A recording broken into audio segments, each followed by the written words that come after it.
Okay? Mm-hmm. We're live. Should I take this hat off? It's a dome I got going, isn't it? Should I take this off?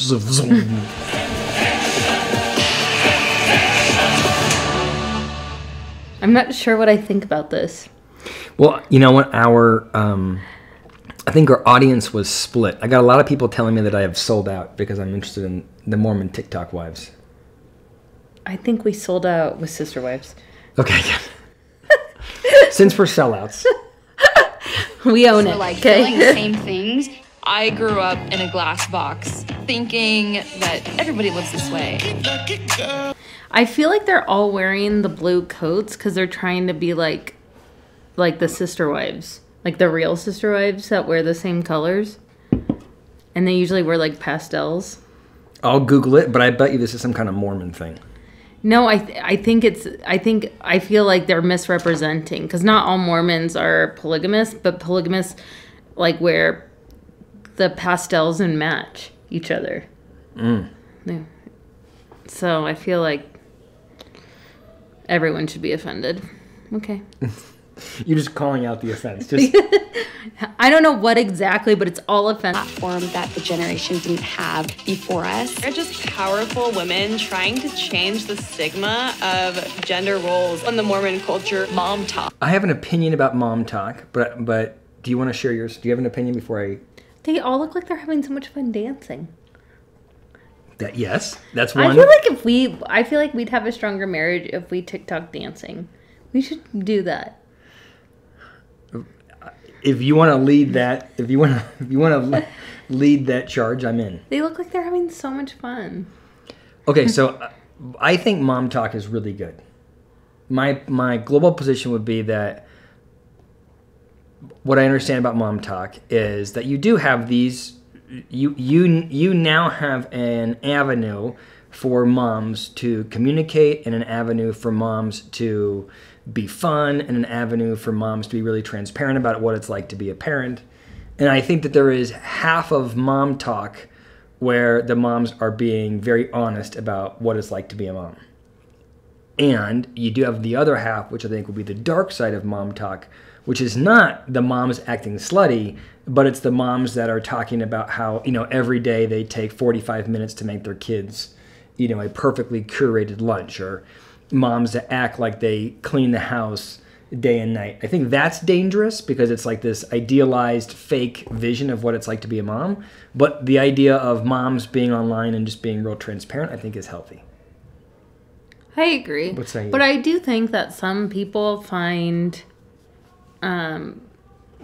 enjoyment or fulfillment by making a perfectly curated lunch. I mean, it's not me. But some do. And some, like my mom definitely was fulfilled by a perfect house. Like growing up. Like if our house looks perfectly clean, that fulfilled her. It doesn't fulfill me though. And it definitely doesn't fulfill you. Excuse me. I really take pride in how the house looks. No, but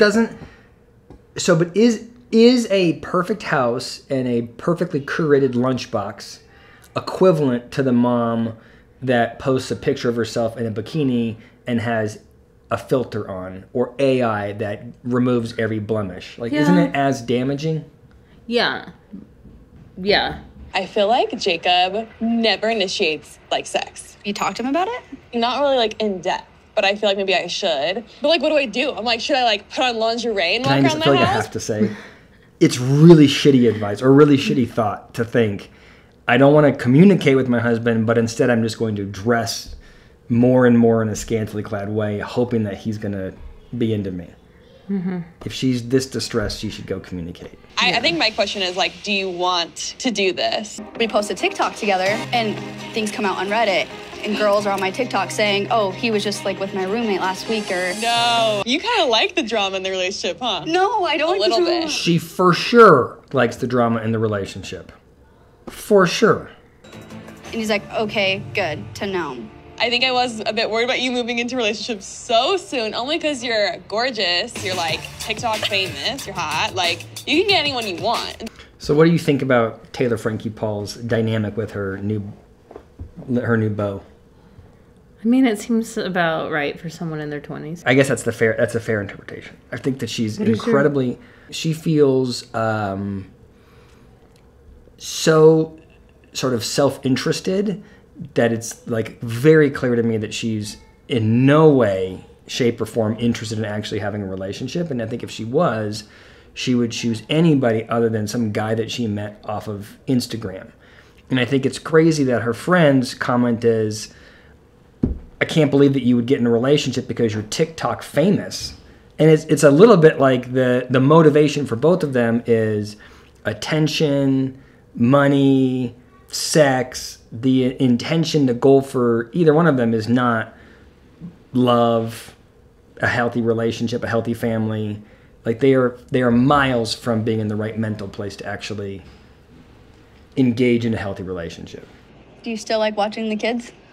It's hard. Yeah? They're hard. They're challenging.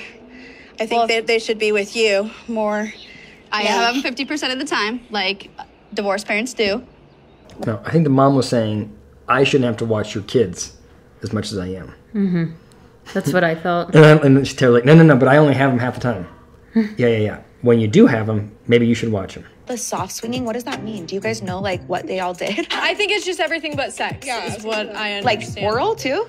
Yeah. It was, like, swapping. So they didn't all do it. Because, it's basically, it was just Taylor that outed the group because she was the face of MomTok. Now I'm confused. I thought they were all swinging together. Who was Taylor swinging with? Some guy that the husband welcomed in. But it was one of the MomTok people. I don't know. Let's find out. Of also that it's like, okay, we can do everything but sex, so it's fine. It's like, no, you're sucking someone's... So vulgar. Kind of aggressive. Were you part of the swinging group? Not part of any of it. I'm way too busy and tired. By the end of the night, I barely want to have sex with my husband half the time. I just don't know if I could handle, like, 4 other guys. So these seem like real moms to me. I'm just really tired. But Taylor, she admitted that they definitely thought that we would be fun to swing with. We're hot, what can we say? I think I would be offended if I was part of the MomTok group and no one asked me. David, I think you would say yes, please, if someone asked you. I'm putting out the vibe of... You'd be like, yes, please. They all look the same, by the way. I can't figure out who's who. I love you, but you don't always make the right choices. Yeah, I feel like you've never gone through a divorce. You've never had your entire, I guess, sex life online for the entire world to see. I feel like you put it online. It's a wild position for her to have, to be mad that people are judging her for the outcome of her behavior. Which she did to 60,000 people. In front of 60,000. I think she's confused. You have 2 kids that you really have to think about. They're trying to heal, and which you should be healing. You just got divorced, and you need to let that settle, because ultimately me and your dad are going to be the ones that pick up the pieces. Can I make a wild guess that she doesn't have a strong relationship with her dad? Wild guess. Why are you saying wild? I think she's totally dysfunctional. I think she doesn't care enough about the impact of her behavior, or the impact her behavior is having on anybody. But I think that she, I almost think that she secretly relishes the idea that she's putting people out because she hasn't been supportive. There's something going on with her parents. Okay. And in particular, her relationship with men. She seems like she's manipulative. I think that she's maneuvering. I think she didn't get enough attention or something that's going on with her. I have to take a pregnancy test tonight. Are you for real? Mm-hmm. Yeah, she's relishing in that. Yep. That's a weird, like... Yeah. She's being really, like, inconsiderate of her family. Very. You're so stupid. Why would you put yourself in that Well, I didn't situation? purposely do it. You're always screwing up everything. Pisses me off. What do you think about how the mom talks to Taylor? I feel like they're so close in age. Like, I can't even imagine Linda talking to me like that. Yeah, but can you imagine talking to your mom that way? Linda is her mom, by the way. No. Yeah, there is something going on with her and her parents. There's some kind of weird dynamic, but it is a little bit of a fuck you. I don't care what kind of, damage I do to the people around me. Do you know my mom loves me and wants the best, but emotionally I would say I'm still struggling with the gossiping and judging, and I'd rather her just support rather than tell me what to do. It's hard to just be supportive when you watch someone like on a spiral downward. Just self-destruct. Yeah, like, oh, okay, get a pregnancy test. I mean, the problem here is it's not like Taylor was born yesterday and now you have a 28-year-old that's feeling like she's not being supported. What you have is a dynamic with her parents and her upbringing, and my guess would be that mom and dad weren't supportive early on, and so now you get the middle finger up in the air attitude.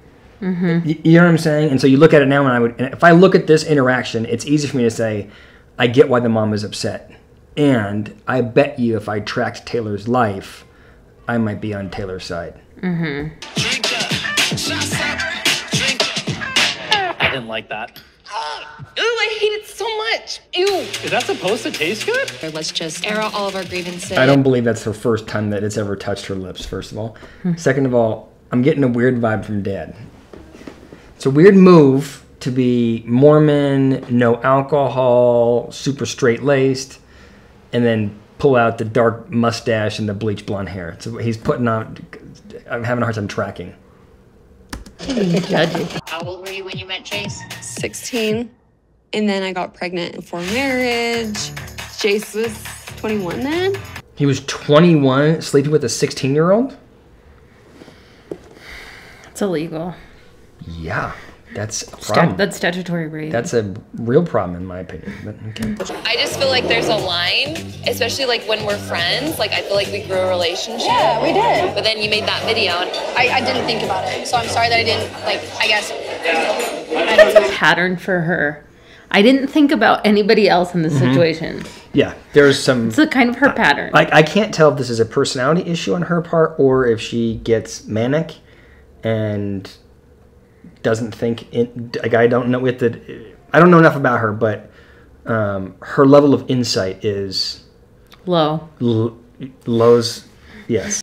Don't want to lie about it anymore. Taylor even asked me the other day about the whole Tinder rumor, and I denied it again. Yeah, it's probably hard for you to lie about that. Okay. I just think that... First of all, I did call that something was off with him with the bleach blonde hair. You thought I was being judgmental. Guys live on the creepy side, yes? He does seem like a creeper. All right, so he goes out, he's on Tinder, and she's saying, I don't like to lie about this. And instead of him saying, I'm so sorry I did that to you, he says, yeah, it's really hard for you to lie about that. Like it's her problem because she doesn't love lying about it. It's a weird style of apology. There's an accountability issue. There's an accountability issue. With everyone, though, so far. I just hate talking about what happened to me in the same breath as what I did to you. I feel like it flips the script and it turns me into a victim when in this scenario I'm not. I don't believe this was like an Ashley Madison type situation. I know. We'll learn more. Why didn't he just do Ashley Madison? Maybe he did. I'm just having a hard... So that's a legit apology from him. I don't believe him, though. And I don't know why, but I let's keep watching. And I'm working on myself. I'm a little nervous about how, what they're gonna think. I don't know if they're gonna hate you. He's saying all the right things, but he's saying it in this sort of faux emotional, I'm so sorry, and I had a problem, I can't believe it impacted you. And I feel like there's a lot of explaining about him and his journey, and there's this the undercurrent is, I had a problem and I'm working on it, and so we have to just move on. And I can just tell you from my own experience working with people when there's an affair, is it's a fucking nightmare. And the idea that you would have an affair and be pushing to move forward is very unrealistic. And so I guess, I don't know if I'm reacting to his apology and not liking it, or if I'm reacting to her verbalizing more concern, not for her feeling like he betrayed her, but concern for how the church is going to react when they find out about him. Mm-hmm. It's again, it's a weird, I feel like her emotion and her experience is secondary in all of that. He had been struggling with a porn addiction, and